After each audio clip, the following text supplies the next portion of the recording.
You're listening to the Free on the Outside podcast. I'm Brandon Carmody. We have the honor today of being here with Pastor Mike Cross. Hi, Mike. And I'm Pastor Mike. Mike, will you tell the listeners about Free on the Outside Okay. and how it came to be? What was your idea? We were created and started back in about 2008 when we were helping people get out of prison and found out that a lot of them had a hard time finding housing and a lot of them had a hard time finding a place to go to church when they got out where they'd be accepted and welcomed. And so we started a church. It's all adult only, so we can take anyone getting out of prison, no matter what. And then we found that they couldn't find a place to live either, a lot of restrictions. And so we opened up a housing program for guys when they get out of prison. Incredible. And we've been going about 8 years. About 8 years. Yeah. And are you proud? And does it give you personal fulfillment and on several different levels to have helped so many lives and impacted so many lives in that time? I'm humbled. Humbled. That it's a privilege just to share and to give back, and that God can use the things I've struggled with in a good way to help other people. The things He's taught me, I can give them away and share with other people, and it just amazes me that He can do that. He continues to change people's lives and take the difficult things people are going through and use them for good, because that's what He's done with my life, and that's what He continues to kind of reproduce every week here at this church. Have you ever thought about doing a podcast or sort of getting the message from this church in Oregon City out to a more broad audience before? We've been growing and getting more stable and stronger, and have always thought at some point we're going to try to do this somewhere else and to reach the larger church and to reach out and maybe start other Free on the Outsides in other places where people get out of prison and need help too. All right. It's really important that when someone gets out of prison that they find a place of faith on the outside where they're loved and accepted no matter what. And so a lot of guys miss out when they get out of prison because they don't find a church. And so it really helps them maintain their faith and grow as a person and become helpful in the community and society after they get out, if they can find a support place for their faith and a place where they can grow as a person. Well, this is an incredible program, Mike. We're honored and humbled to help bring this podcast to the world, and we'll see how it goes. So thank you for being with us today. Thank you.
Good worship.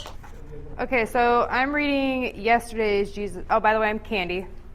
I'm reading yesterday's devotion, Jesus Calling. I was in my war room last night and I was reading this, and I just was like, God just spoke to me. And so I think this can apply to all of us and specifically to some other people. So it says, I am God who heals. I heal broken bodies, broken minds, broken hearts, broken lives, and broken relationships. My very presence has immense healing powers. You cannot live close to me without experiencing some degree of healing. However, it is also true that you have not because you have not asked, or you have because you ask not. You receive the healing that flows naturally from my presence, whether you seek it or not. But there is much, much more available to those who ask. The first step in receiving healing is to live ever so close to me. The benefits of this practice are too numerous to list. As you grow more and more intimate with me, I reveal my will to you more directly. When the time is right, I prompt you to ask for healing of some brokenness in you or another person. The healing may be instantaneous or it may be a process. That is up to me. Your part is to trust me fully and thank me for the restoration that has begun. I rarely heal all the brokenness in a person's life. Even my servant Paul was told, my grace is sufficient for you, when he sought healing for the thorn in his flesh. Nonetheless, much healing is available to those whose lives are intimately interwoven with mine. Ask and you will receive. Ye have not because ye has asked not. James 4:2. To keep me from becoming conceited because of these surpassingly great revelations, there was given me a thorn in my flesh, a messenger of Satan to torment me. 3 times I pleaded with the Lord, take it away from me, but he said, my grace is sufficient for you. For my power is made perfect in weakness. 2 Corinthians 12:7-9. Ask and it will be given to you. Seek and you will find. Matthew 7:7. Yeah. So last week, I preached about Jesus being the light of the world, and from my New Living Translation, and Al, I forgot to tell you, I have my older Bible, my New American Standard Bible, because I can't find my other one. It's pretty bad when a pastor can't find his Bible, but I happen to have a few of them, and so this Bible is pretty big. If any of you, I can be a Bible thumper. Actually, this is the New American Standard Bible is the Bible that I memorized most of the verses in after I became a believer, and so it's comfortable for me, and I hope you enjoy it as well. Most of us in this church are in recovery from hurts, habits, and hang-ups. Most of us have experienced some pretty difficult things in our life, and most of us have challenges trying to figure out what we're going to do when we grow up, right? Like, what decisions am I supposed to make with my job, with relationships, with where I live, with where I'm supposed to go, what I'm supposed to do, who I'm supposed to be. Is that right? Yeah. So if you were God and you were going to come to this planet and try to save it, how would you do it? Would you Would you like set up a big religious colony somewhere, some way, so that people could get saved? Or would you try to establish a new religion? Or would you be a political system? If you were going to come to the earth as God, would you like be a big person, taller than me? Or would you? That was supposed to be funny. What would you do? How would God reach humanity? And I have a really difficult time thinking about doing it any other way than what Jesus did. Right? If I was going to do it, I would have compassion for people. I would have mercy for people and try to understand their human weaknesses. What else would I do? I would love them. Would I judge someone that wasn't quite like me? Or would I accept people just the way they are and show them a way to get healthy or to save them out of this world, right? And I started thinking about that, and everything I could think of turned me back to the person I'm going to preach about tonight. To the person that said, I'm the light of the world. Jesus, right? The Bible says he was moved with compassion when he saw people. It says he had mercy. He says, it was heard you've said, you shall not commit murder, but I say to you, whoever is angry with his brother. So in other words, it wasn't just about the rules and regulations, but it was about the spirit of the heart. And he understood our heart. What else could he have done? But you know what I do? I get busy. Any of you get busy? Okay? And George, hi George. Good to see you. Welcome back. Huh? And it just seems lately that it just seems like there's more stress, anxiety, things on our mind that we're kind of struggling with. And I don't think it's just me.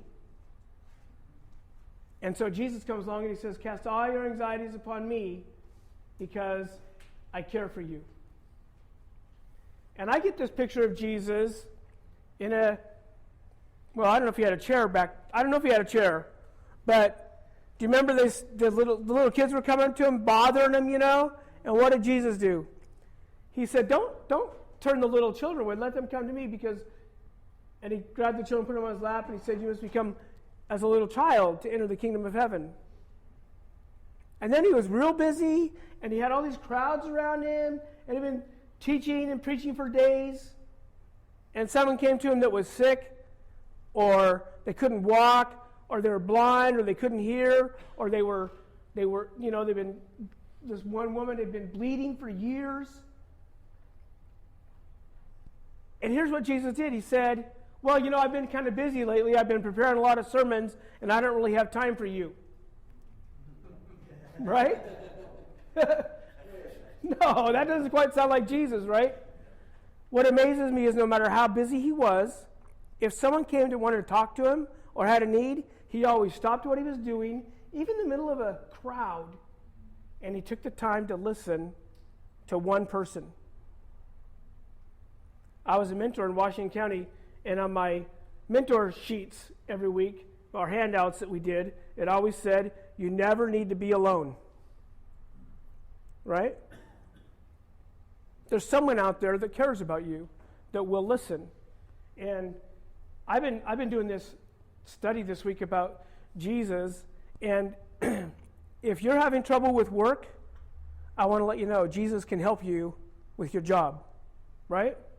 If you're having trouble trying to find out what you should do, if you should get a new job or a different job, if you should turn your resume in with a cover letter to the company you didn't really want to work for, but you think you might want to, that's me, just a minute. He will show me what I should do as far as work, right? What about relationships?